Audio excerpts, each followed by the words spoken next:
welcome back to Dr. Mandy Unedited. I'm Dr. Mandy, and I am a researcher and academic editor who wants to help you figure out how to research.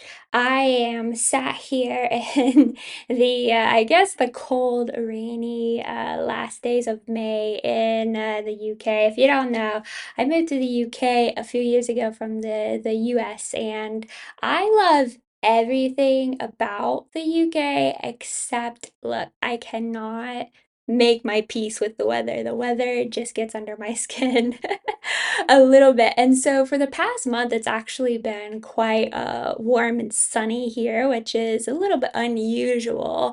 And as I was really starting to enjoy it, I saw on the news somebody say something about like, oh, what a terrible drought for these farmers.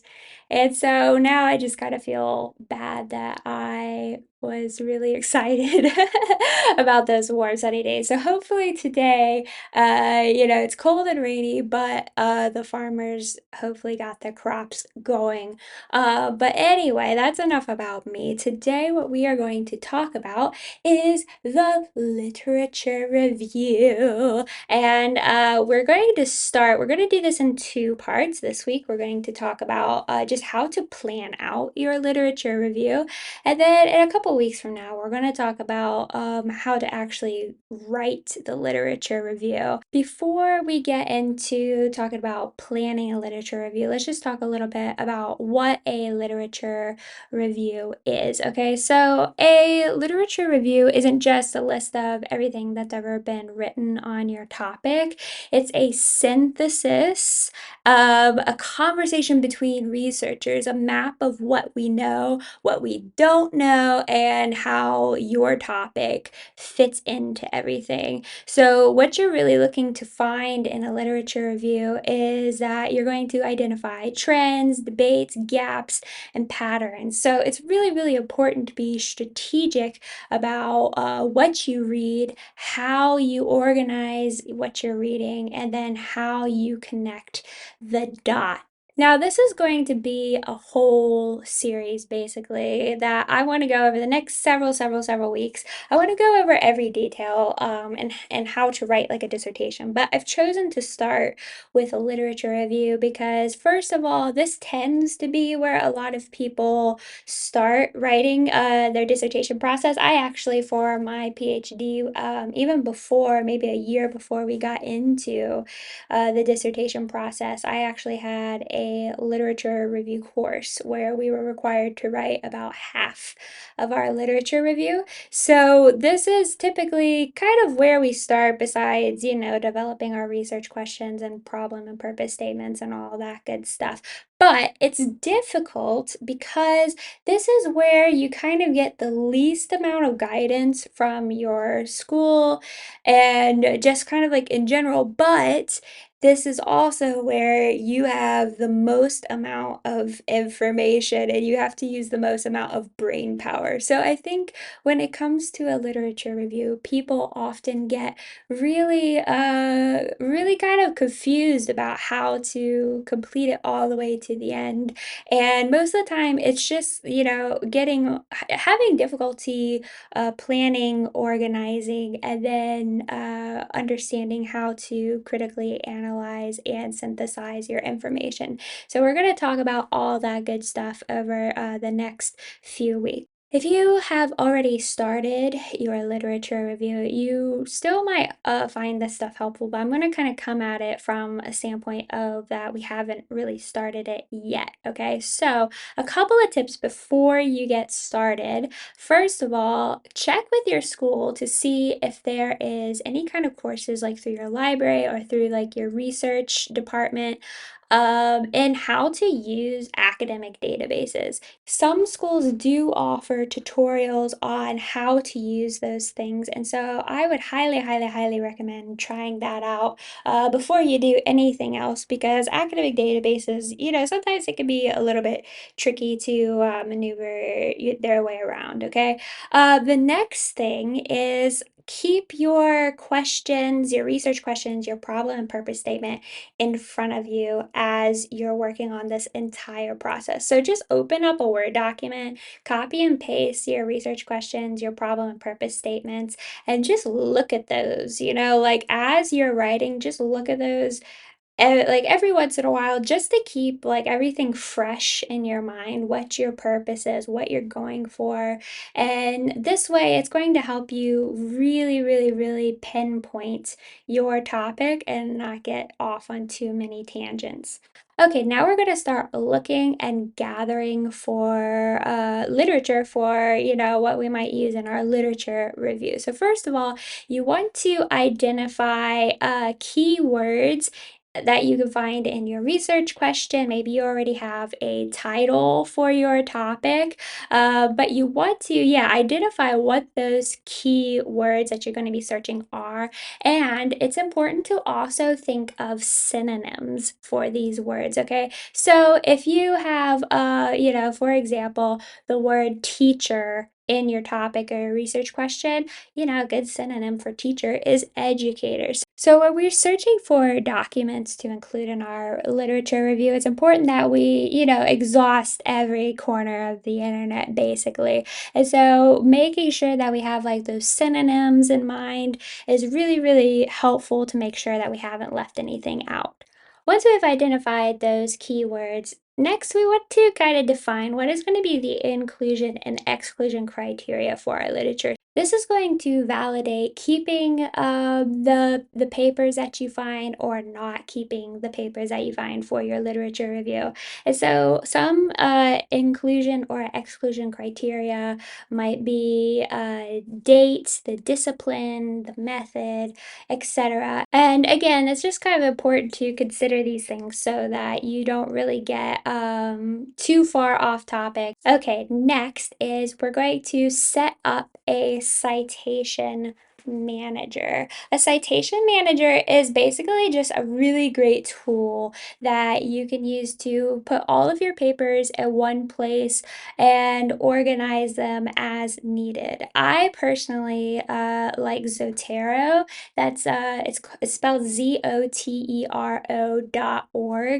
This one is, I believe it's still completely free. It was completely free when I used it a few years ago, but this one is really, really great because it has an app to it. So I really liked having the ability to have not only, like notes and highlights and organization out of this program, but also if I was on the go and I needed to look up something really quick in one of my papers, I could just open the app on my phone and look at a paper instead of having to, wait until I get home to check my computer. So having a citation manager, again, is really, really important to have all your papers in one place. I know that for some of us, technology might be a little bit intimidating and we just want to keep everything in maybe like a folder on our computer. But trust me, if you take some time, I will be talking about a lot of technological tools today. If you take some time just to like check these things out, it will really, really help you enhance your, your organization, your searching, and your writing. So don't be afraid to check some of these things out, to toggle around with them. I know they might seem intimidating at first if you haven't used them, but it really will just take you beyond trying to, organize a bunch of papers in a folder on your computer. Okay. So other citation managers that people really like is Mendeley, and there's also Notation or Obsidian. Along with a citation manager, you might also want to consider setting up some sort of reference maker. You could do this maybe through a website like Scribr. I know that some of the citation managers, they do actually make references, but I think like it's just touchy, between which one is like the most accurate, because I feel like a lot of citation managers and reference makers are not necessarily the most accurate. So I like to find whichever one is like, the best. And then I always go back and check those references to make sure that they are compliant with, whatever format I'm using, such as APA 7 or MLA. But it is important to have some sort of reference list as you're going, because I see a lot of people who don't keep track of their reference lists, and it's very obvious because they have a lot of citations in your writing that are not in the reference list, and vice versa. There's a lot of references that are not used in a citation list. So make sure you are keeping up with your papers and keeping up with the references as you go along. Let's talk academic databases. So there's several academic databases out there. You have ERIC, you have JSTOR, you have Scopus. But if you still find the academic databases a little bit intimidating, there's always a good old Google Scholar, okay? So if you're struggling with academic databases, I think like Google Scholar is like a really good way to start. And then as Google Scholar kind of directs you to those other academic databases, then you can kind of gently get into them. Also consider, take a little time to look up if there are discipline-specific academic databases, such as ones like if you are doing a topic in education, there might be education ones. There's definitely like medical ones and science ones. So keep that in mind, the whole, like, the whole arsenal of databases that you have. Once you start searching for papers in these academic databases, make sure in like your citation manager, or you can just make like a good old spreadsheet. It's just depending how many lists you want to have to keep track of. Make sure you're keeping notes on each thing. And we're not necessarily to like the reading part of this yet, but yeah, maybe take a little peruse of like the abstract or the summary, and take notes about like, the major themes that you're seeing, the major methods that you're seeing. Also, yeah, like back to like that inclusionary and exclusionary, take notes on like if it's something that you're going to include, if it's a maybe, if it's a maybe, why is it a maybe? And then if you feel like it's something that you're going to exclude, then you can just go ahead and kick it out. We don't need to hoard papers here. And as you do this process, you're going to start you're going to start seeing like those key papers pop up. And so something that might be like considered a key paper is probably when you're going to start seeing like the same author a lot writing on like this a same topic. You're going to see maybe papers that have very similar words, keywords to the topic that you're working on. Keep an eye out for those key papers, because the next step is that you really want to, yeah, again, exhaust all of the literature, search every corner of the internet to find anything that is, potentially related to your topic. And so once you've kind of identified key papers, you can now start to conduct backward reference searches, which is, the papers that are cited in your key papers. So you can take a look at, what that author cited and see if those papers are relevant to your study. You could also conduct a forward reference search, which is basically finding newer papers that cited those key papers that you found. And one last step to exhausting your search for literature is, of course, you can use AI tools. All right, so first of all, let's talk a little bit about AI. AI is not meant to be used in any way, shape, or form to write any part of your paper, your dissertation, your literature review. That is absolutely unacceptable. And guess what? We can tell, like, as cool as AI is, like, it's not that brilliant that, we can't tell, fake from the real thing, okay? Absolutely do not use this to write, but use AI tools strategically throughout this process. Another warning I'm going to give you about AI is that AI is not perfect, okay? So sometimes it like gets a lot of sources from the internet to give you one consolidated answer. But if you think about the internet, it really can be like it's getting its source from some guy on Reddit sometimes, okay? So when you get an answer from AI, it's really important that you actually double check that answer. Okay, so some AI tools that might help you find if you're struggling for sources, these guys might help you out. Okay, the first one that I really like is illicit.org. It's spelled elicit.org. This tool is actually specifically built for literature reviews, so you can ask it your research question, and it will pull up relevant studies. It will summarize key findings and methodologies, and so I really like that ability to have, like multiple papers in front of you and then just ask like, okay, like what's the common findings here? What is the common themes going on? Another one that I have used before is connected papers, which is perfect for when you want to find, if maybe you have like one good like key paper and you want to find others like it. You could also like, it creates like a visual graph, I believe, of related research. So you can kind of see who's building off of who, which I think is like really useful sometimes, again, to kind of like identify who those key players are in your topic. And at this point, if you haven't found like all the literature in the world, then I don't know what else to do. I'm just kidding. But once you've kind of like, yeah, like you've looked at all the databases, you've looked at all the discipline specific databases, and you've looked, maybe used some AI to help you find anything else that you might be missing.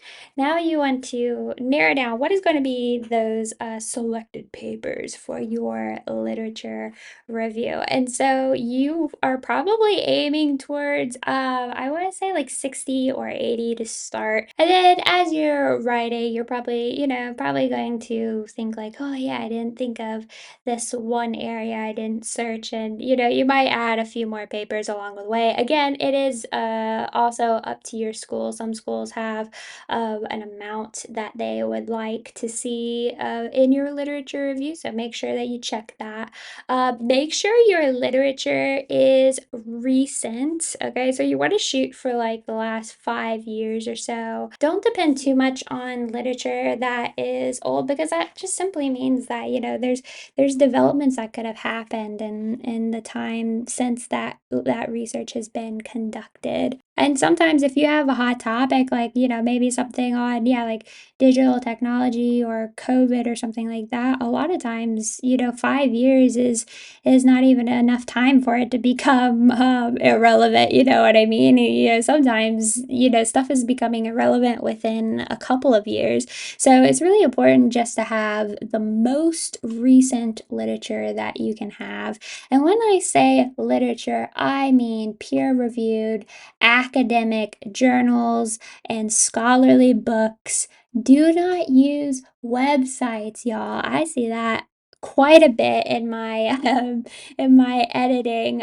When you're going to use a website, websites are really only appropriate for specific purposes, such as if you may be searching, for like a specific, or you're writing about like a specific place, and that place has a website, then you can use that website to, maybe you need to talk about the history of that place, or, how many people work at that place if you're, talking about like a participant pool or something. But if you are, trying to state facts, you really don't need to be using websites that have, blogs or just like kind of casual articles to back up your data, because yeah, it's not research, it's not scientific, it's not peer reviewed, and it kind of invalidates your research in that way. And as you're wrapping up finding literature, ask yourself, before you just decide like, okay, I'm ready to go on to the next step, ask yourself, have you found enough literature? Have you thought of every possible avenue? Have you, thought of every possible topic before you say, okay, I've got all the papers that I need? But once you feel like you've got all the papers that you need, now it's time for the fun part, which I guess is going to be reading. I am being 1000% sarcastic about that. Reading articles can be a challenge. I know for myself that I have a really difficult time reading articles. And so, before we get into talking about some things to look out as you're reading, let's talk about some ways that you can read articles. And yes, this is about to be another discussion on technological tools. So, personally, for me, again, I've got the ADHD, so it's really difficult for me to just like sit down and read, and like having to read things on like a black and white paper is really difficult for me. I think like for most of my life, people in school and stuff, whenever I've had like an assignment where I've had to read and then like write something like a critical analysis of it, the comment has always been that my comprehension is not there. And so thank God I live in this era where we have these tools. The first one I'm going to talk about is Speechify. This is a text to speech tool. And of course, there's probably some more like economic friendly ones out there, and some easier to use ones out there. But I think this one is fun because this is actually a website that has many different AI generated voices, but they're like from famous voices. So it has voices like Mr. Beast, it has The Rock, it has Snoop Dogg, it has J-Lo, and a lot of other, like just tons of celebrity voices. And you could actually put your paper on the website, or it has like an app, and I think it has like an extension and all that good stuff.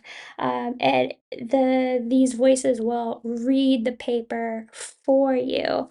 And personally, I like there's a Barack Obama voice. I like Barack Obama to read my papers, so I just find his voice so soothing. I find this really, really helpful listening to your papers, especially if you're somebody that is like on the go and you don't really necessarily have time just to sit and read. I know for myself, I'm just like, oh, I could be doing so much more stuff, like just like sitting still and reading. And so, yeah, being able to listen to papers. If you're not into listening to papers and you want to try to read papers, but maybe you've got a little trouble with that, there are actually a few different fonts out there today that can maybe help you out a little bit. So one font that I really like that again has like an extension that you could put on your web browser, so it will actually like change all the words on the web page to this font. And it also does it, I think, for like Word and other stuff, but it's called Hyperbold. It's sometimes also known as Half Bold. And so this is a font where the first half of the word is actually bold, and then the second half of the word is not. So hyperbold or half bold, I think, is really helpful. There's also another one called Open Dyslexic, and so this one is obviously made for people with dyslexia, but it has the bold part is on the bottom of the word, and then the top part of the word is skinny. So I've used this one too. I mean, I don't have dyslexia myself. Maybe, other people would think that this one's more helpful. Personally, I prefer Hyperbold, but Open Dyslexic is also another really great tool. But once you've figured whatever your reading vibe is going to be, I do want to say start thinking critically about your papers. We're going to talk in the next episode a little bit more about critical analysis, but you probably have already started percolating this concept in your brain. And as you're reading, you do want to start thinking about how you're going to discuss these papers. And so, as you're reading, it's important to like think critically and think about, comparing methods, comparing findings, identifying, various theoretical frameworks. It's also important to think about where are the gaps, where are the contradictions, where are the unexplored areas. So go ahead and start like waking up that critical analysis bit of it as you're reading. And once you have read all those papers and you are just thinking, oh, thank goodness I've made it all the way through, it's over. I'm sorry, it's not over. You've actually got a lot more to do. But congratulations, you've read the paper at least once. But now, anyway, you're going to want to start to sort those papers into maybe like 3 to 5 major themes that you've kind of found throughout these papers. And this is kind of like, getting ready to go towards like what might be your level 2 headings when you get to like that review of literature section. But once you've kind of figured out what these like 3 to 5 major themes are, then go ahead and write just like a little baby outline for each of those themes. And you just want to note down what are some of the sub themes that you're seeing in these major themes. And again, this is like kind of starting to help us develop the major topics that we're going to be writing about in our review of literature section. Now that we have thought about those major themes, let's get into actually writing like a really comprehensive outline. And so writing this outline in this way is really going to help us like have that clear path. I think that's where a lot of people kind of go missing in the literature review and start to feel really stuck and not know where to go, is because they don't lay out a really clear path for themselves. I know that like I can be guilty of just kind of like winging it and going along with the flow. But I've found, planning out the trip before you go on it can help you not to get lost. So, now let's go ahead. We just want to start out with like a basic outline. And now we're talking about like the overall chapter of the literature review. And so in our basic outline, we're just simply going to include, the introduction, the theoretical framework, the review of literature section, of course, and the conclusion. And so, yeah, once again, check your school's guidelines. Sometimes there's other sections. Sometimes, there's a search strategy section where schools want you to state, all of the words that you searched, all of the databases that you used. And then sometimes, schools have like maybe actually like a separate gap section where, it asks you to point out all the gaps. But for right now, we're starting out with the basics: introduction, theoretical framework, review of literature, conclusion. Bam. Okay, what we're going to do now is just add bullet points with key info into your intro, your theoretical sections, and for your conclusion. And I know with like the intro and the conclusion, those are, probably going to be two things that you're going to be doing very last. So, it doesn't have to be quite so in depth with those sections at the moment, but it's still good just to kind of, just for the flow of your paper, you can see what's going on. And so make sure when you're adding these bullet points as well, you want to include citations with them. Okay, this is going to be very important for when you get into the thick of writing. You have all the citations right there in your outline, and you, one, don't have to go searching for something to back up what you've just said. And two, you have a list of citations, because we're going to talk in the next episode, we're going to talk a little bit about synthesis and how when we're writing our paper, we don't want to have, just one citation at the end of every sentence. We're going to synthesize. And so we want to have multiple references that backs up each statement that we make. Okay, so when you're writing your outline, it's important to list all the citations that are relevant to the bullet points that you're putting down. Then we'll get into, the meat and potatoes. We're getting into the review of literature section, which, I guess it could be like, it can be very scary. It can be very scary, but okay, just hold my hand. We're going to make it through and it's going to be fine. So, first of all, I would suggest before you get too deep into thinking of this section, is maybe make like a flow chart of maybe topics or papers. And yeah, you can use like your AI as well to help you make these kind of visual charts as well.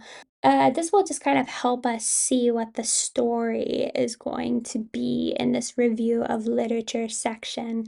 And it might, if you've already made those like little mini outlines on your themes, it might just help you kind of like fill in some areas, kind of get a little transition going on. And yeah, overall, again, we want to tell a story here. Once we've kind of seen what's going on in that visual map, we're just going to input, well, those 3 to 5 major themes, those many outlines that we made on them. We're going to go ahead and plop them in under the review of literature section. And so, yeah, again, like this is becoming like your level 2 headings. And then all of the little subtopics that you're going to expand upon are becoming, your level 3, 4, 5, and beyond headings, okay? So take some time, create bullet points for, each part, probably start with like 3 to 5 bullet points for, every theme, every sub-theme, and again, make sure that you are adding your citations. And then once you got all that down, look, you might be ready to actually write a literature review, which is, it's really exciting, and hopefully you feel like a little bit more confident at this point. But before, you think that you are ready to go into that next step, just take a second and check over, your whole outline and make sure that the story flows the way that it should. If not, go back and think about some parts that have some little gaps that you might need to fill in. But other than that, all right, let's get to writing. Okay, next week's episode is that one time that I wanted to quit my PhD and why it became the biggest life lesson ever for me. And then the next week, so not next week, but the week after next, we will be talking about part 2 of the literature review. And so guess what, y'all? If you need a little extra help with this literature review, I've actually published on my website a how to write your literature review in 90 days. So this is just a guide that goes over all the stuff that we went over today, but as well, the writing part, it shows you week by week what you need to concentrate on to, stay on task and get everything done. And yeah, it's available on the media page of my website at www.drmandyedits.com. And if you need some help with writing, if you need some coaching, if you need some editing, let me know. You can get a hold of me through the website, but you can also get a hold of me at mandykf@gmail.com. That's mandiekf@gmail.com. And then if you just want to see what I'm doing on social media, because I'm always doing a lot of really special and random things, you could check out my link tree in the description below. It's been really great talking to you guys about this. I hope that you feel a little bit more confident about going in and getting that literature review conquered. In the meantime, make sure you eat something today, stay warm, stay happy, and I'll talk to y'all later. Bye.